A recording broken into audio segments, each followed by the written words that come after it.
It's 458 BCE. You're perched on stone, one of 17,000 spectators carved into the hillside of Athens' theatre of Dionysus. Dawn light catches the marble as 12 men below begin their chant in perfect unison. They're performing Aeschylus's Oresteia, 3 plays about murder, revenge, and the messy business of justice that premiered this very year but will still pack theatres 25 centuries from now. Here's the thing that would make your head spin. The word they use for what you're watching, tragoidia, literally means goat song. You're witnessing the birth of one of humanity's greatest art forms, and somehow it's named after barnyard bleating. This isn't just etymology trivia. That goat hiding in tragedy cracks open something profound about how art grows from ritual, how the sacred becomes secular, how our most refined cultural achievements can spring from the earthiest, most animal origins. Why did the Greeks call their most elevated dramatic form a goat song? The answer requires digging through layers of religious practice, linguistic evolution, and cultural transformation stretching back to the 7th century BCE. This puzzle has stumped scholars for over 2 millennia. Aristotle wrestled with it in his Poetics around 335 BCE, but it's not just academic. The mystery reveals how our modern theatre, with its neat boundaries between audience and performer, sacred and secular, emerged from something far messier and more primal. The goat song holds clues to a time when drama wasn't entertainment but ritual, when theatre wasn't separate from religion but was religion. To understand the goat, we need to understand the god. Dionysus, the Romans called him Bacchus, probably wasn't originally Greek. This deity of wine, vegetation, and ecstatic transformation likely arrived from Thrace or Asia Minor, carrying religious practices that fascinated and disturbed the Greeks in equal measure. Unlike the rational, human-shaped gods of Olympus, Dionysus represented something wilder, dissolved boundaries, wine madness, the annual death and rebirth of everything green. Dionysus worship centered on festivals called Dionysia, held throughout the Greek world but reaching peak elaboration in Athens. The city Dionysia, established mid-6th century BCE, became the premier cultural event on the Athenian calendar. For 5 days each spring, normal civic life stopped. The entire city became a theatre. Citizens who couldn't afford tickets got subsidies from the state treasury, courts closed, foreign dignitaries attended as honored guests. But before tragedy became the sophisticated art we know from Sophocles and Euripides, it emerged from something called the dithyramb. Dithyrambs were choral songs performed by groups of men celebrating Dionysus's myths and adventures. Not solemn hymns, wild improvised performances that could include dancing, shouting, ecstatic behavior mirroring the god's own nature. The transformation from dithyramb to tragedy gets credited to a figure named Thespis, whose name gives us thespian. Around 534 BCE, Thespis made a revolutionary move. He stepped out of the chorus and began speaking as an individual character, creating the first actor. This single step, literally and figuratively, made drama as we know it possible. Instead of a group singing about Dionysus, you now had an individual who could become someone else, embody a character, speak in their voice. Aeschylus added a second actor in the early 5th century BCE, enabling dialogue and conflict between characters. Sophocles added a third, creating possibilities for even more complex dramatic interactions. But throughout this evolution, the chorus remained central, and the connection to Dionysus, while loosened, never completely vanished. Now we reach the goat. Here, scholarly consensus fractures into competing theories, each with compelling evidence and each with problems.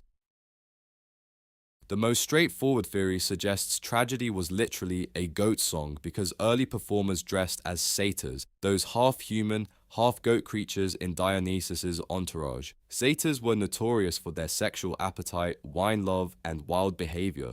In this reading, the first tragic performances were satyr plays, with actors wearing goatskins and sporting the characteristic pointed ears and tails of these mythological beings. This theory gets support from the fact that satyr plays remained required parts of tragic competitions throughout the classical period. After watching 3 serious tragedies, Athenian audiences would conclude with a satyr play, lighter, more ribald performance that often parodied the same myths just treated seriously. The satyr play served as an emotional release valve, returning audiences to Dionysiac revelry after tragedy's intense psychological journey.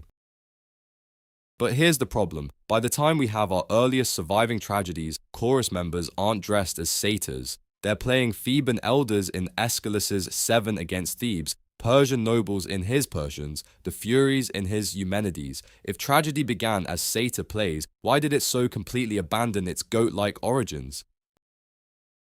A second theory, championed by German scholar Walter Burkert, suggests the goat in tragedy refers not to costume but sacrifice. Tragedies were originally performed as part of religious ceremonies including ritual goat slaughter.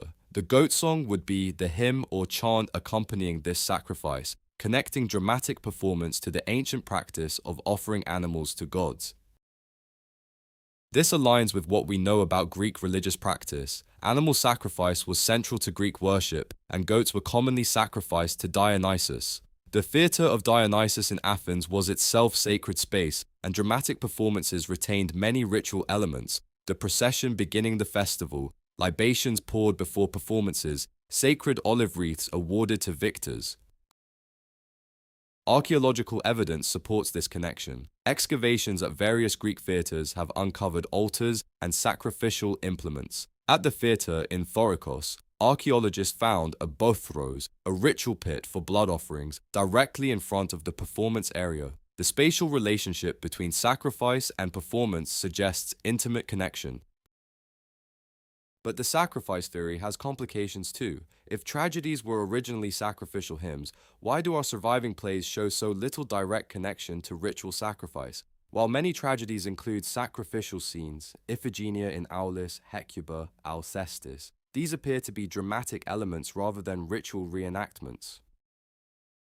A third theory takes a completely different approach. Some scholars suggest tragos here doesn't refer to actual goats at all, but uses the word metaphorically to mean young men. Similar to how we use kid in English, tragedy would be the song of the young men, referring to youthful chorus members who performed these early dramatic pieces.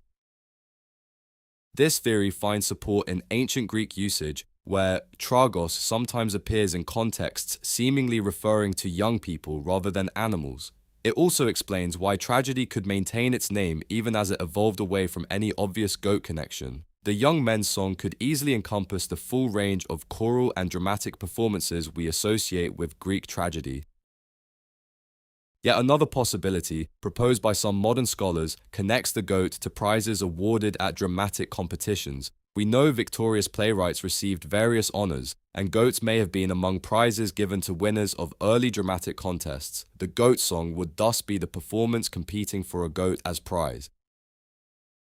This theory has the advantage of connecting tragedy to the competitive aspect of Greek drama, which remained central throughout its development. The city Dionysia wasn't just a religious festival, but a contest, with playwrights competing for honor and recognition. The connection between performance and prize giving might have been strong enough to influence the entire genre's name.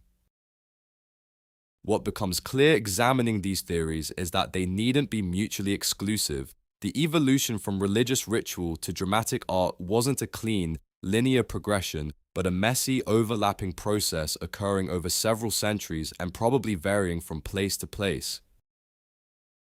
Consider this. The earliest Dionysiac rituals may have included all these goat-related elements. Participants dressed as satyrs, goat costumes, performed sacrifices, goat offerings, competed for prizes, goat rewards, and consisted primarily of young men, goat kids. As these rituals evolved into more sophisticated dramatic forms, different communities may have emphasized different aspects, while the name goat song persisted as a linguistic fossil, preserving memory of these multiple connections. This interpretation gained support from what we know about early drama's geographic spread. While Athens became the center of tragic performance, ancient sources suggest dramatic forms emerged simultaneously in several locations across the Greek world. Arion of Lesbos gets credited with developing the dithyramb in the 7th century BCE. Thespis may have been from Icaria, not Athens. The Dorian communities of the Peloponnese had their own dramatic traditions. Each community would have brought their own local religious practices and linguistic traditions to the developing art form. The word tragoidia may have emerged from this cultural mixing, incorporating elements from multiple traditions of goat-related ritual and performance. But there's something deeper here than etymology. The persistence of the goat in tragedy points to something essential about dramatic art itself. Tragedy, even in its most refined classical form, retained a connection to the animal, the irrational, the part of human experience that cannot be fully domesticated by reason or civilization. Think about what happens in Greek tragedy. Characters get driven by passions they can't control, make decisions that destroy them, confront forces, fate, gods, their own nature, they cannot master.